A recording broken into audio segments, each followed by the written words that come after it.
exclusivo.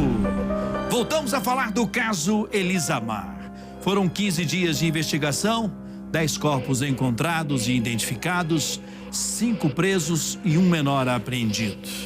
Jéssica Nascimento mostra agora como foi feito o trabalho de perícia e identificação, essencial para resolver o caso. Veja. O trabalho da perícia na identificação dos corpos, que já estavam em um avançado estado de decomposição, foi crucial para elucidar o crime. 3 polícias se juntaram nos trabalhos. A de Goiás, que identificou os corpos de Elisamar e dos 3 filhos pequenos, que foram encontrados carbonizados dentro de um veículo na região de Cristalina. Já a Minas Gerais foi responsável por identificar Renata e Gabriela, mãe e filha, que também foram queimadas dentro de um carro na região de Unai. Aqui no Distrito Federal, 4 corpos também tiveram a identidade confirmada. O de Marcos Antônio, que estava enterrado em um cativeiro esquartejado, e o de Tiago, Claudiana e Beatriz, que estavam dentro de uma cisterna.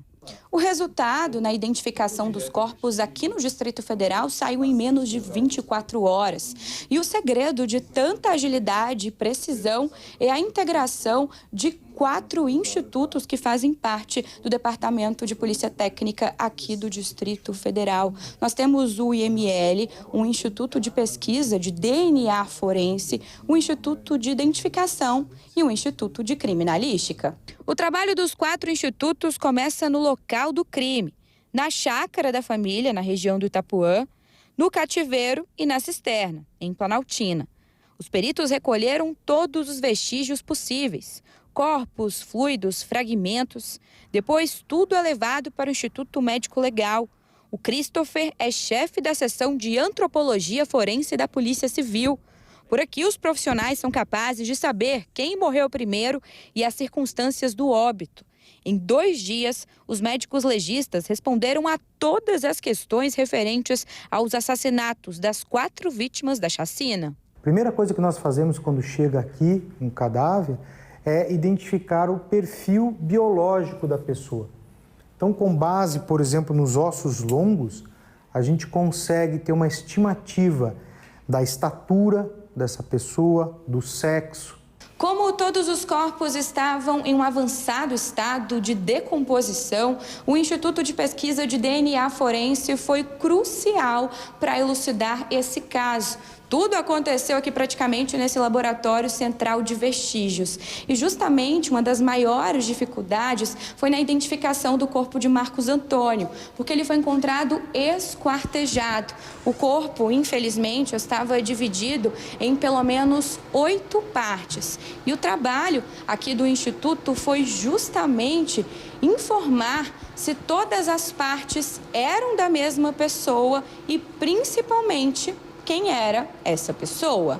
O Samuel é médico legista e diretor do Instituto de Pesquisa de DNA Forense e trabalha na área há mais de 20 anos. Atuou na tragédia de Brumadinho, no acidente aéreo da Gol e agora na chacina, um dos casos mais emblemáticos da sua carreira.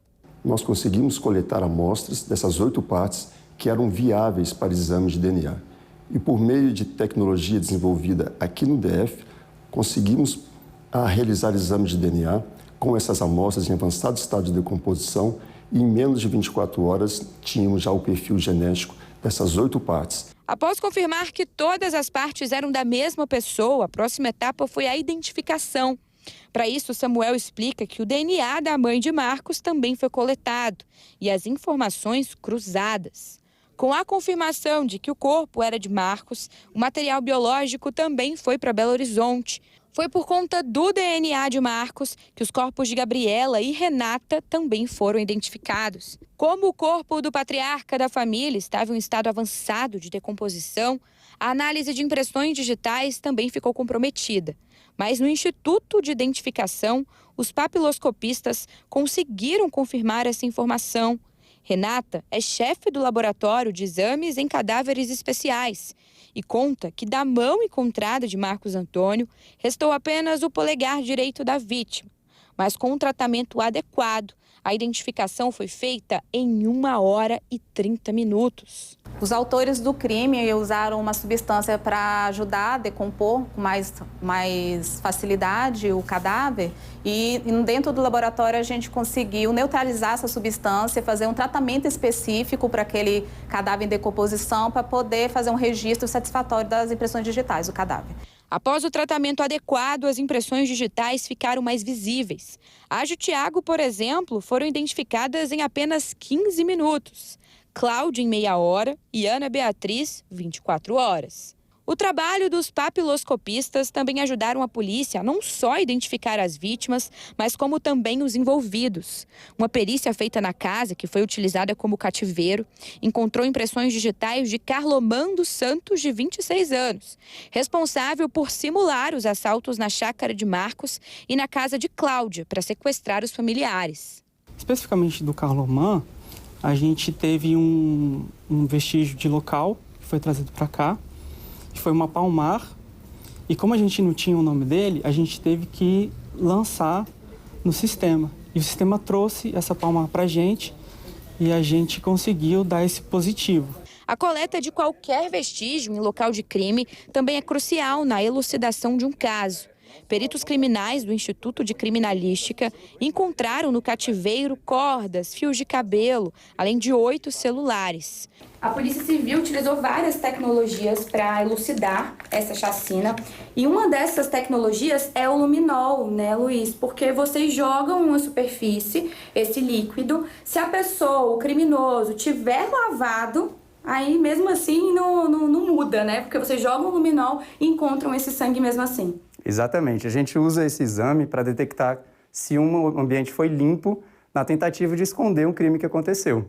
Então, por exemplo, aqui nessa bancada, a gente já experimentalmente colocou sangue, está limpo, visualmente, olho nu, a gente não vai conseguir enxergar, mas com o auxílio do luminol a gente consegue perceber que houve sim uma fonte de sangue aqui nesse ambiente. Pois é, para vocês de casa conseguirem identificar bem esse trabalho da Polícia Civil que a gente está mostrando aqui para vocês, a gente vai desligar as luzes, porque o Luiz vai jogar agora o luminol na mesa. Então a gente vai desligar as luzes e a gente vai, então, identificar. Ó, vocês conseguem perceber as gotas do luminol? Exatamente. À medida que a gente vai borrifando.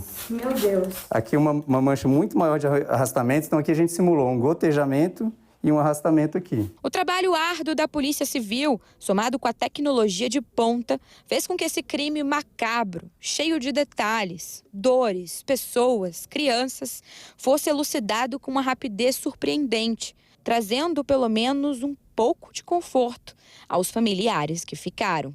A Polícia Civil está preparada para cumprir a sua atribuição constitucional, que é a elucidação dessas infrações penais dentro da competência dela, está previsto também na Constituição. Parabéns à Polícia Civil e seus peritos por esse trabalho fundamental.